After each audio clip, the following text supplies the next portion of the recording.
Do I have the odd moment where I feel a bit annoyed, frustrated, pissed off, worried? Of course I do. I'm a human being. But you see, this whole notion of sitting there, feeling it, this will pass, just trying to tell myself that it will pass, and then having to wait an hour, a day, a week, whatever it may be, is just simply not beneficial. It's not purposeful, it's not proactive, and it's something where, like I said a moment ago, we get stuck in a cycle of doing this, and we believe that we're actually doing the right thing. And it's through no shame or blame or finger pointing of anyone, but it's a common thing out there, it's a common, I want to call it myth, that we should sit there and learn to cope with it. Because ultimately what that's doing per se is like having a baby who is always crying and screaming and doing these types of things, and they realise that when they cry and scream and do all these types of things, we pander to that need, and then the baby is going to learn that when I cry and scream and do whatever, I get my own way. Well, in this case, the anxiety, if that's the limiting emotion we're using here, is the analogy for the baby. We need to understand that we are the emotional control centre. We are the ones that is the emotional hub. Nothing out there, no feeling or situation, circumstance dictates the way that we feel emotionally. So the notion of this too shall pass, I'll say it for the final time, applies externally, but it stinks internally. Because I believe in the complete opposite of that. I believe in recognising whatever it is that I'm feeling, radically interrupting that feeling, and then doing something a lot better that makes me feel more empowered, more in control, or more calm, more peaceful, more loving, more motivated, whatever it is that you want to feel in that situation. The worst thing that you can do is sit there. And so we're going to spend a bit of time here today just diving into why that is the worst thing you can do.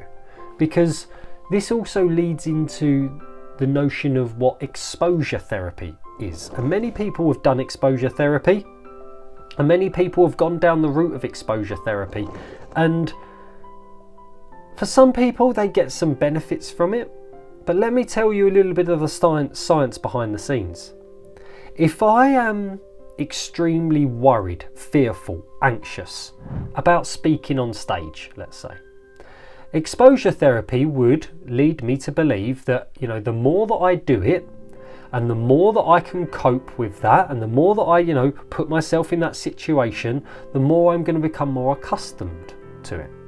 However, what I am training myself to do, what I am training myself to feel, is that stepping on stage equals fear, worry, dread, overwhelm, doubt, whatever it may be.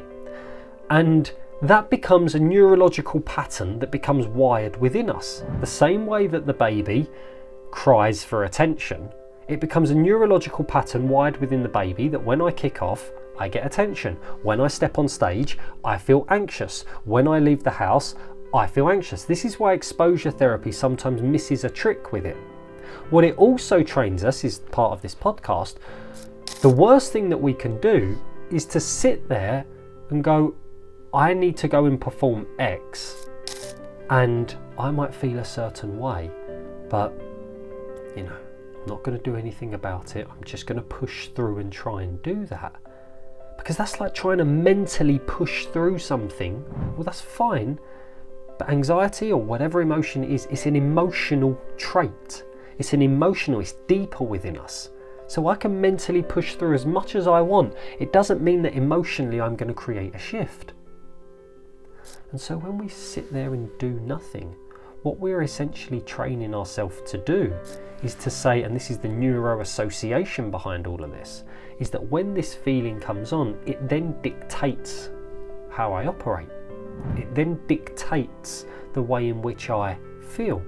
Because whether I choose to step on stage or leave the house or drive the car, or I choose not to, ultimately what I'm saying is this trait has a valid, real place, voice within me that needs to be listened to, that needs to be heard, that needs to be understood, that needs to be validated. And I don't believe that to be the case. Anxiety, fear, worry, doubt, stress, overwhelm, it's not you. It's not who you are. It's not who you were born as. It's not always been the case. So why does it need to live within you? Why do you just need to sit there and just deal with it and hope it passes? Why not instead take control of it, recognize it, interrupt it, create a better alternative? Because when you do that, all of a sudden then you start to create a different relationship with this trait. The more that we welcome it, and I'm using welcome in a light term because it's not as if we invite it in, but we sit there and, we don't do anything about it. The more it learns that this is a hospitable environment for me. It is the worst thing that you can do.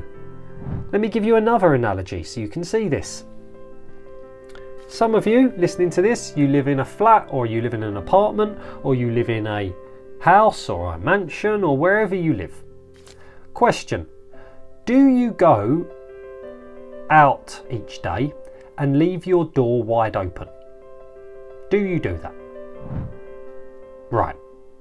Why not? Because anyone could walk in. Any Tom, Dick or Harry walking along that street could just walk into your home. This is the way that most people operate emotionally, though. Most people emotionally do not stand guard at the door of their mind. What most people do is they have an open door to their mind, and they allow any old thought, any old feeling, any old emotion to come into their home, waltz right in, walk past us, and we allow them to walk past us. They go upstairs, they get ourselves under our covers, and then they call down saying, well, they want a tea and toast, and we're like, oh, but I've been told I just need to, this will pass. They'll eventually, have their sleep, they'll eventually have their tea and toast, and then they'll leave. And we think that's a success. No, you wouldn't allow any unwanted lodger or any unwanted soul to walk into your home, so why do you allow it to happen in your mind and in your emotions? We must stand guard at the door of our mind and our emotions. This isn't I need to be on guard 24/7, but I'm going to keep saying these 3 steps so they really resonate with you in this particular episode. We must recognize who is at the door, recognize the pattern, interrupt them if not, no thank you, dismiss, question them, turn them away, and then create a better alternative. Put a lock on the door, close it, go about whatever it is that I wanted to do previously that's more empowering for myself in this house analogy. Because when we sit there and we go, oh, Matt, I've got someone upstairs and they're sleeping in my bed currently, but I know I've been told that this too shall pass. I know they'll get up and they'll leave. They always do at some point. I just don't know how long. You're not in control. You're not in control of your home. You're not in control of how many people are going to come into your home, or how many people are going to get into your bed, or how many people are going to have your tea and toast. You're not in control of none of that. So why would you accept it? Why would you set that as a standard? And why would you allow that to be a blueprint for how you should operate? Because then what's going to happen over time? Your home isn't going to feel like your home. Your home is going to feel like a hotel. Your home's going to feel like a hostel. Your home's going to feel like any old Tom, Dick and Harry comes around this house and they know they can take liberties. This is what happens in people's minds. This is what happens in people's emotions. Their own emotions, their own emotional home, their own mental home is not their own.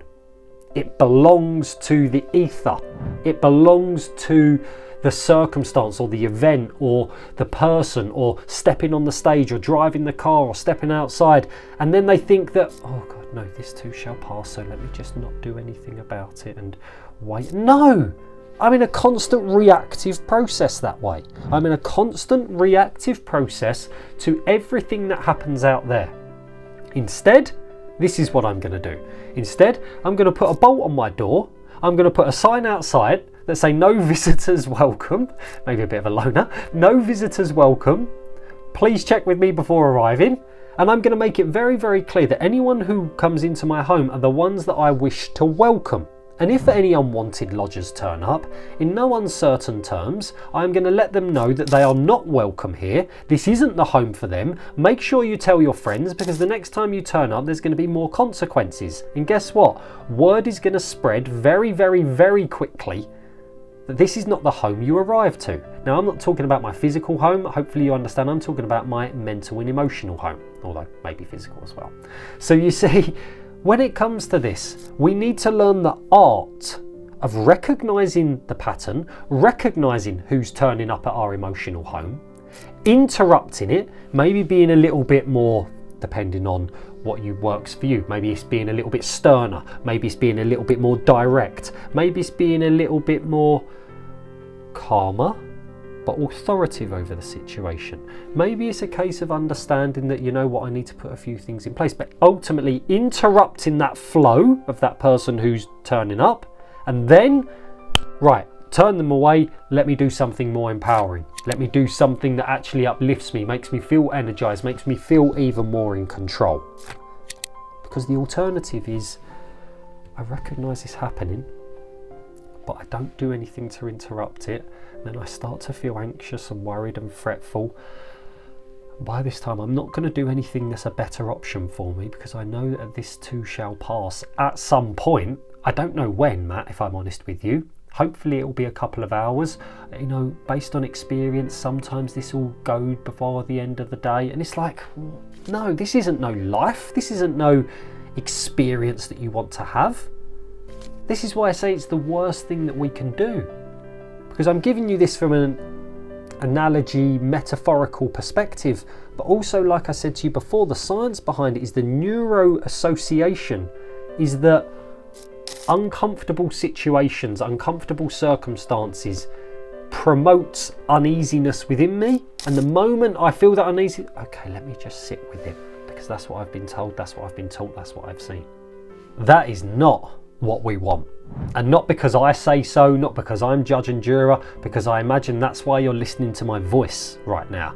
That's why you've tuned in with me and you want to be a part of this particular podcast episode, is because there's a part of you that wants to know what is the worst thing that I can do for my anxiety so I can avoid doing it. What's the worst thing I can do for my overwhelm and stress so I can avoid doing it?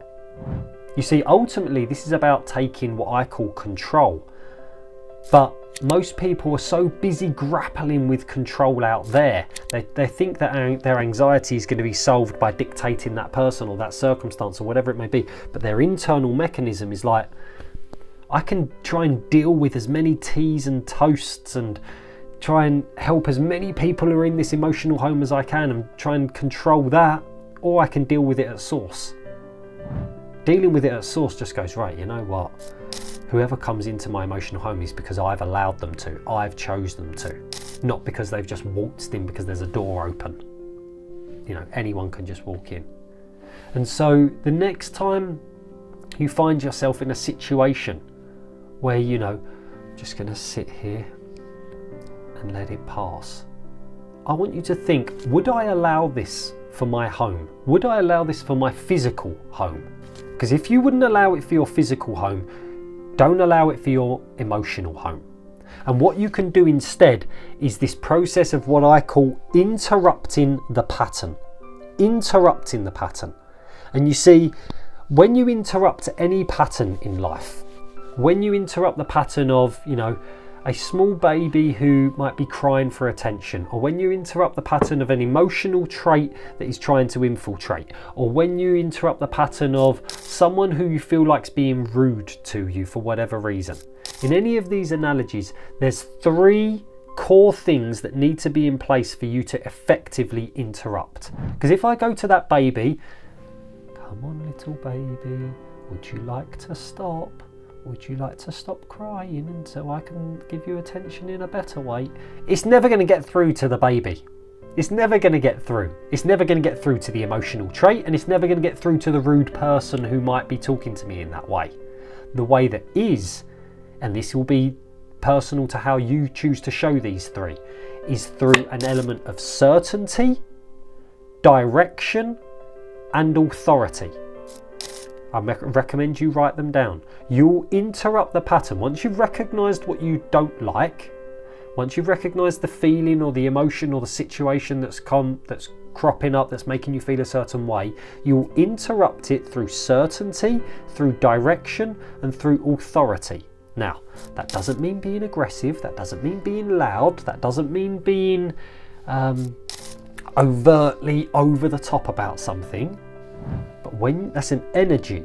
It's an energy that when you can be certain, directive and authoritative, the same way you would be if someone was to turn up at your physical home unannounced and tried to walk in and get in your bed and want for tea or toast, you'd be certain, directive and authoritative with them as to, in no uncertain terms, excuse me, this is not the place for you, please leave, or in a version that you find more appealing.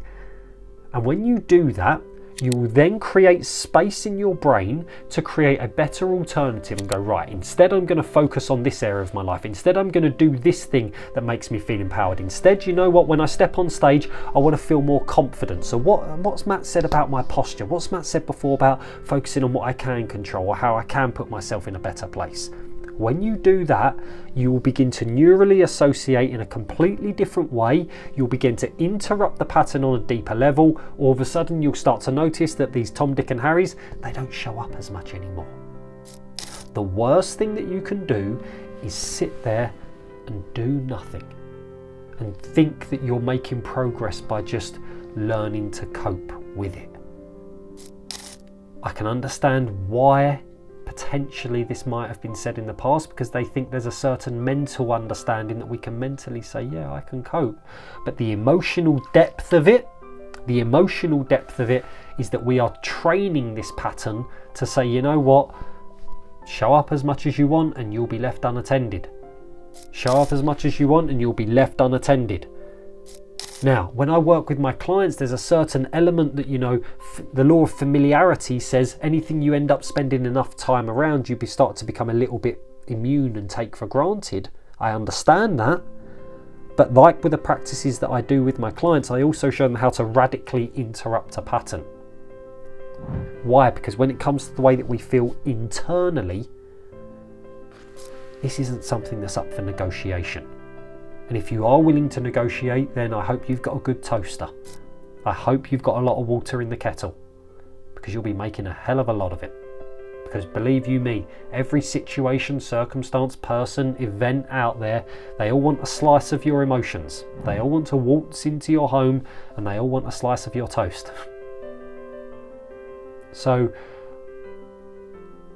my urge for you from this particular episode is to become your own practical psychologist, if you will. Become your own solution where you begin to recognize the pattern, interrupt it in a certain directive and authoritative way, and then start to create a better alternative for yourself. Because when you begin to do that, you'll begin to feel much more emotionally in control. And when you feel much more emotionally in control, watch the difference it makes in your life. It will be night and day. Night and day. Because my bet is you've already probably tried sitting with it. This too shall pass. Hopefully I'll breathe through it. And not quite going to cut it for you.